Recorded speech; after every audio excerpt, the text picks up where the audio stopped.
Good morning and welcome to this thought for the day for the Monday after Christmas, the last Monday of 2020. And we have what is a quite chilling story from Matthew chapter 2. When the Magi had gone, an angel of the Lord appeared to Joseph in a dream. "Get up," he said, "take the child and his mother and escape to Egypt. Stay there until I tell you, for Herod is going to search for the child to kill him." So Joseph got up and took the child and his mother during the night and left for Egypt, where he stayed until the death of Herod. And so was fulfilled what the Lord had said through the prophet, "Out of Egypt I called my son." When Herod realized that he'd been outwitted by the Magi, he was furious, and he gave orders to kill all the boys in Bethlehem and its vicinity who were 2 years old and under, in accordance with the time he'd learned from the Magi. Then what was said through the prophet Jeremiah was fulfilled. "A voice is heard in Ramah, weeping and great mourning, Rachel weeping for her children and refusing to be comforted, because they are no more." It's a sober story. And having just been through Christmas with all the lights and the tinsel, the fluffy donkeys and the heartwarming nativity plays, and of course all the fantastic food, and even this year friendship and relationship being restored, if only through the telephone or the computer. It tends to dull our awareness of the realities of the story that the Gospels lay out for us. As we were remembering the other Sunday, the difficulties of Mary and Joseph having a child out of wedlock, the arduous journey to Bethlehem when Mary was heavily pregnant, the difficulty in finding accommodation and finishing up with the birth in a stable. And so the story continues. It doesn't get better.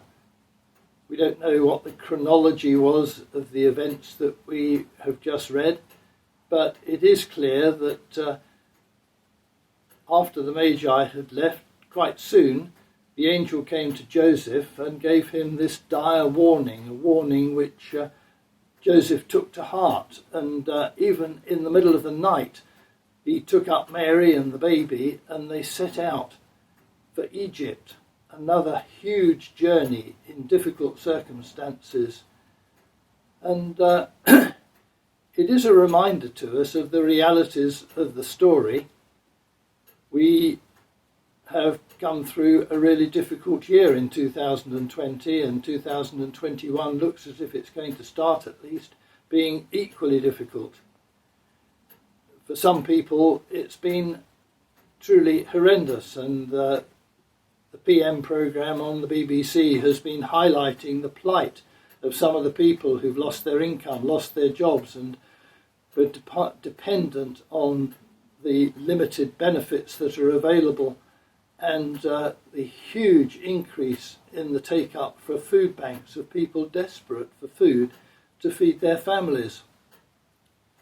And the story we've just read reminds us that Jesus was part of that world. He became a refugee right at the beginning of his life, and it reminds us of the asylum seekers facing these difficult journeys across the Channel. And we in leafy Hampshire are pretty much removed from that world.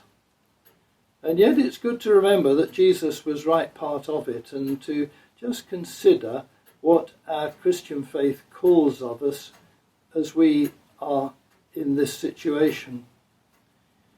The Magi must have been a godsend with their expensive gifts, which must have come in really handy as they were turned into cash to fund the journey and the sojourn in Egypt. And we read that it was some time before eventually Mary and Joseph found a settled existence in Nazareth in which to bring up their son Jesus. And as we consider the story, we might consider where our part is within it. Very few of us are in the same role as Mary and Joseph. Very few of us are refugees, desperate for our lives, desperate for our sustenance. And we probably fall much more in Leafley, Hampshire, into the role of the Magi, those who are able to provide for those in need. And so as we come to the end of 2020 and as we move on into 2021 and as we perhaps make resolutions about how we're going to live our lives in a new year, we can take account of the demands of the gospel and of the priority of the poor in the eyes of God and of our part in bringing help to those who really need it. So, have a great week, have a great new year, and see you next time. God bless. Bye-bye.